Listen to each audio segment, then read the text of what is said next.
Bismillahirrahmanirrahim. Assalamualaikum warahmatullahi wabarakatuh. Kawan-kawan para pejuang tes CPNS dan P3K tahun 2021, selamat berjumpa kembali dengan channel YouTube Rahmat Heldi HS, channel yang akan terus memberikan informasi-informasi terkait dengan perjuangan kawan-kawan tes CPNS dan P3K tahun 2021. Bagi kawan-kawan yang baru bergabung dengan channel ini, mudah-mudahan bisa subscribe channel ini, karena channel ini akan membantu kawan-kawan semua untuk lulus tes CPNS dan P3K tahun 2021. Yang belum subscribe, dipersilakan untuk subscribe terlebih dahulu.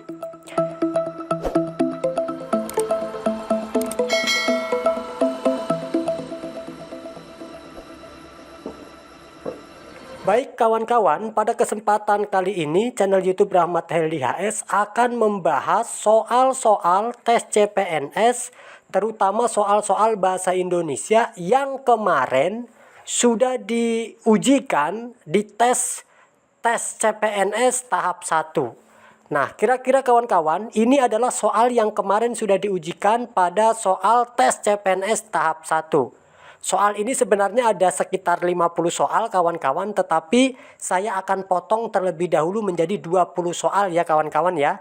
Untuk itu nanti kawan-kawan boleh ikuti channel ini karena akan tiap hari kita bahas soal-soal tes CPNS dan P3K. Baik kawan-kawan, tidak akan berpanjang-panjang kata, kita akan langsung saja soalnya akan kita bahas. Berikut soal bahasa Indonesia CPNS paket 1. Ini kemarin sudah ya kawan-kawan ya. Bacalah teks berikut untuk soal nomor 1 sampai 3. 1. Dalam upaya pencegahan pencemaran udara, hutan mampu menangkal polutan, gas ataupun butiran padat. 2. Hasil penelitian menunjukkan bahwa volume udara yang mengandung polusi gas zone sebesar 150 ppm, gas ternyata 99% terserap oleh tegukan hutan dalam waktu 8 jam. 3. Kompleks industri yang mengeluarkan polutan belerang dioksida di Uni Rusia ternyata berkurang dengan adanya jalur vegetasi kayu selebar 500 meter 500 m yang mengelilingi kawasan industri tersebut. 4. Tumbuhan berkayu ataupun pohon memang diandalkan dalam penyelamatan keadaan lingkungan seperti tanah, air, dan udara, walaupun peran pohon tersebut sebatas pada lingkungan yang belum akut. 5. Pohon memang tidak akan mampu menetralisasi polusi, terutama pada kawasan industri besar. Pertanyaannya kawan-kawan, ide pokok paragraf tersebut adalah, langsung saja ya kawan-kawan, karena ini sudah diujikan kemarin, saya tidak akan membahas lebih jauh, takutnya nanti kelamaan. Jawabannya adalah A. Pencegahan pencemaran, B. Kemampuan hutan, C. Penyelamat lingkungan, D. Polusi gas ozon, E. Penetralisasi polusi. Jawabannya adalah pencegahan pencemaran, A kawan-kawan ya. Ini nomor 1, dalam upaya pencegahan pencemaran udara, hutan mampu menangkal polutan gas ataupun butiran padat. Untuk nomor 2, ini merupakan kalimat penjelas. Nomor 3 juga merupakan kalimat penjelas. Kemudian nomor 4 juga kalimat penjelas. Maka jawabannya adalah pencegahan pencemaran. Ya kawan-kawan ya. Baik kawan-kawan, kita akan lanjutkan ke pembahasan nomor 2 kawan-kawan ya. Kalimat yang berisi fakta terdapat pada nomor A 1 dan 2, B 1 dan 5, C 2 dan 3, D 3 dan 4, E 4 dan 5. Pertanyaannya fakta ya kawan-kawan ya. Kita akan lihat lagi kawan-kawan. Pertanyaannya tentang fakta, di situ bagian C 2 dan 3. Kita lihat kawan-kawan. Ini yang nomor 2, hasil penelitian menunjukkan bahwa volume udara nih yang mengandung polusi gas zone sebesar 150 ppm. Nah, ini disebut fakta kawan-kawan karena di sananya ada data ya kawan-kawan ya. Sama dengan nomor 3 kawan-kawan. Ini nomor 3-nya kawan-kawan. Coba kita kasih gini. Nomor 3-nya nih, kompleks industri yang mengeluarkan polutan belerang dioksida di Uni Rusia ternyata berkurang dengan adanya jalur vegetasi kayu selebar 500 m yang mengelilingi kawasan industri tersebut. Ya, di sini juga ada fakta yang dimunculkan. Maka jawabannya kawan-kawan adalah C kawan-kawan, 2 dan 3 ya kawan-kawan ya. Ikuti terus ya kawan-kawan channel ini, mudah-mudahan membantu kawan-kawan. Jangan lupa subscribe channel ini kawan-kawan. Nomor 3, kata tidak baku terdapat pada kalimat. Ini bagian C, ini nomor 3 kawan-kawan. Kita lihat ya, agak membingungkan memang kawan-kawan. Nomor 3 ini agak membingungkan, saya juga agak kebingungan di mana kemudian letak tidak bakunya ya. Tapi coba kawan-kawan kita pikir bersama. Soal ini berdasarkan tes FR kemarin kawan-kawan yang sudah ikut tes kemarin. Coba ya, ini nomor 3 nih. Kompleks industri yang mengeluarkan polutan belerang dioksida di Uni Rusia ternyata berkurang dengan adanya jalur vegetasi kayu selebar 500 m yang mengelilingi kawasan industri tersebut. Saya menduga ini jalur vegetasinya ini kawan-kawan. Yang membuat kata ini menjadi tidak baku, ini ada kata jalur vegetasi. Nih dugaan saya ini nih kawan-kawan ya. Tapi saya juga agak sempat bingung, tetapi dugaan saya adalah kenapa ini masuk ke dalam bahasa tidak baku. Kalau kompleks industri yang mengeluarkan polutan belerang dioksida di Uni Rusia ternyata berkurang dengan adanya. Nah di sini doang nih jalur vegetasi kayu. Nih kata vegetasinya aja nih yang saya katakan ini tidak baku kawan-kawan ya. Baik kawan-kawan ya, itu untuk jawaban nomor berapa ini ya tadi. Ini nomor 3 ya kawan-kawan ya. Kalau kawan-kawan beda pendapat boleh silakan komen saja di kolom komentar ya. Kawan-kawan tinggal ingat-ingat ya, tinggal ingat-ingat saja. Karena ini soal sudah diteskan. Paragraf berikut untuk soal nomor 4 dan 5 kawan-kawan. Bacalah dengan cermat. 1. Situs purbakala di kawasan kota Banda Aceh kuno saat ini dalam kondisi terbengkalai. 2. Rumput ilalang tumbuh subur di kawasan itu. 3. Makam-makam kuno peninggalan masa kerajaan Aceh yang dibuat sekitar abad ke-17 dan ke-18 berserak tak terurus. 4. Banyak yang tidak utuh dan terbelah. 5. Sebagian batu nisan berkaligrafi musnah terbawa tsunami atau diambil orang. 6. Manuskrip batu nisan berserakan dan tak diketahui lagi posisi awalnya. 7. Padahal tulisan kaligrafi pada nisan itu mempunyai pesan dan atau teks yang sejarahnya berguna ya. Kalimat utama paragraf tersebut adalah nomor 1 kawan-kawan ya. Di sini situs purbakala di kawasan kota Banda Aceh kuno saat ini dalam kondisi terbengkalai. Nah, rumput ilalang merupakan kalimat penjelas. Makam-makam kuno peninggalan masyarakat Aceh yang dibuat sekitar abad ini juga merupakan kalimat penjelas. Maka kalau kalimat utama yakin kawan-kawan semua sudah bisa. Jawabannya adalah A kawan-kawan. Lanjut ke pertanyaan nomor 5 kawan-kawan. Pernyataan yang sesuai dengan isi paragraf tersebut adalah pernyataan yang sesuai ya. Paragraf yang tadi ya kawan-kawan ya. A. Semua makam kuno di Banda Aceh musnah karena terbawa tsunami. Bener nggak itu? Tadi itu ya. Situs purbakala di kawasan kota Banda Aceh kuno saat ini dalam kondisi terbengkalai. Rumput ilalang tumbuh subur di kawasan itu. Makam-makam kuno peninggalan masa kerajaan Aceh yang dibuat sekitar abad ke-17 dan ke-8 berserak tak terurus. Banyak yang tidak utuh dan terbelah. Sebagian batu nisan berkaligrafi musnah. Sebagian kawan-kawan ya. Semua makam kuno di Banda Aceh musnah. Enggak, kalimatnya adalah sebagian di atasnya, berarti jawabannya bukan A kawan-kawan ya. Nah, pemerintah diharapkan segera mengumpulkan lagi peninggalan yang ada. Tidak ada di sana. Kompleks makam yang hilang direnovasi kembali oleh pemerintah. Enggak ada kalimat ini. Situs purbakala telah ditata kembali. Tidak ada di sana. Yang betul adalah tulisan kaligrafi pada nisan berisi data diri yang meninggal ya. Diri yang meninggal sudah pasti kawan-kawan. Kalau seorang meninggal itu ya pasti ada data dirinya, nama kemudian bin dengan siapa, nama yang meninggal, bapaknya siapa, kelahirannya kapan dan tahunnya kapan begitu ya. Kelahiran kapan dan tahun meninggalnya kapan. Maka tulisan kaligrafi pada nisan berisi data diri yang meninggal.